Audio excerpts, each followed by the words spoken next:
Hey guys, Trevor here with Trevor's Two Wheel Talk. I am here with both, that's backwards, Ezra Beaubier and Ian Champness. 2 out of 3 members, right, on Team Champ? Yeah. Yes. Corey didn't make it. He didn't answer his phone, but that's okay. I'll get him some other time. Anyways, you guys want to tell us a little bit about your weekend? I'll start with Ian. It started off kind of like up and down with the new tires and trying to find a new setup. The new tires are softer, so everything we had to change from our setup that we had at Miller with the old tires. So it was kind of a struggle to get going, and then throughout the weekend just getting the setup, fine-tuning the suspension, and ended off pretty well. I started 23rd and finished 14th, so it was good to get some points. Yes, that's really what gets you placement towards the end of the year championship, is just even if it's a little by little points, just getting in that top 15. So you got a good 2 points, and that could, help maybe even if it's one position. Now, Ezra, you want to tell us a little bit about your weekend?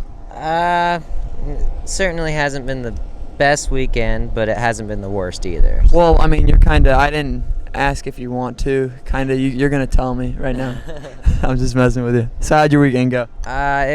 It was all right. I had a little tip over in first practice, pretty early in first practice, so I missed almost all of practice and then missed probably the first 4 or 5 laps of qualifying just because my dad was scrambling trying to get my bike back together.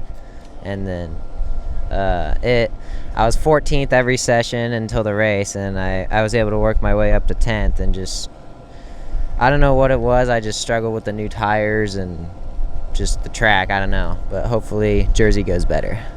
Yes, as I do remember, and I will quote you on this, after that first practice session, you said, I'm either going to go fast or I'm going to end up in the sand trap. And you actually did manage to do both, because in the first practice session you did go pretty quick, didn't you? Yeah, I mean, it was only on like the 4th or 5th lap that I crashed, and I was up to 7th or 6th or something like that, and then I was going for a faster lap and ended up in the gravel trap. So yeah. So as many people might already know, during the first start of the race here at Laguna Seca, there was not a little incident, actually. It was a big pile up, about 6 or 7 riders. Ian, you want to tell us a little bit about what happened there, if you even know? Not many people know. So Jody Berry is running up front, I think about 4th or 5th. Had a really big high side, and his bike kind of took out a couple riders with him, and there was a ton of riders that didn't really know where to go, and all went off track, run into people, bikes, a couple people into the hospital.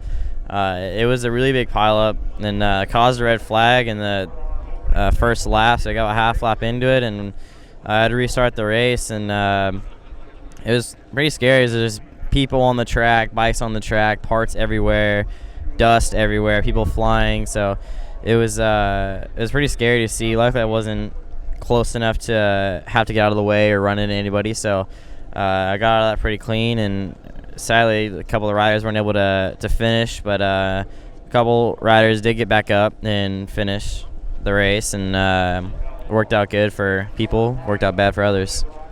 Yeah, I believe it was kind of 50-50 on the guys that got back on the grid.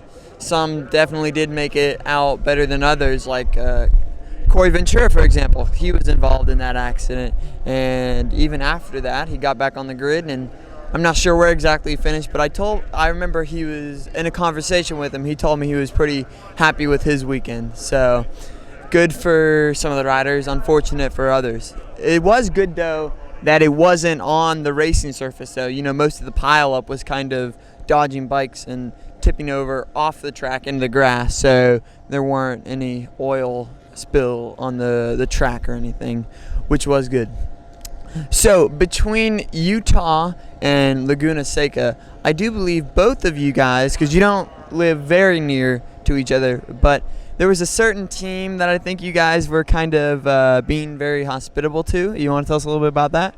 Yeah. I had, in between the 2-week break between Miller and Laguna, Jackson Blackman came and stayed at my house, and then Brandon Pash went and stayed at Ian's house.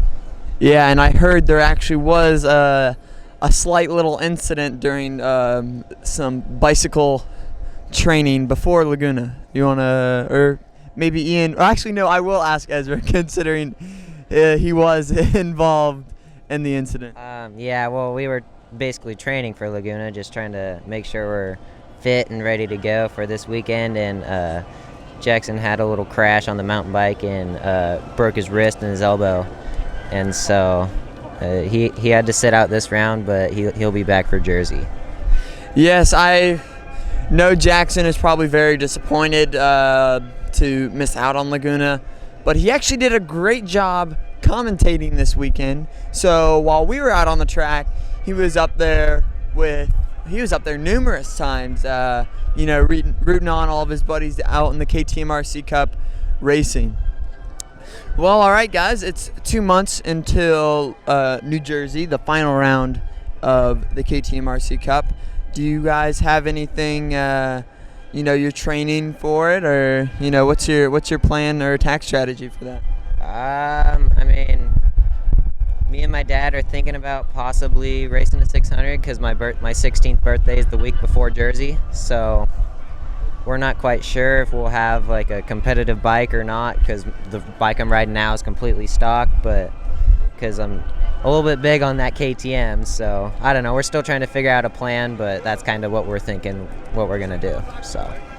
All right. Well, good luck to the both of you for all of your endeavors throughout the finishing of this season and the beginning of the 2017 season. So, thank you. This episode of Trevor's Two Wheel Talk has been brought to you by Roswell Bicycles.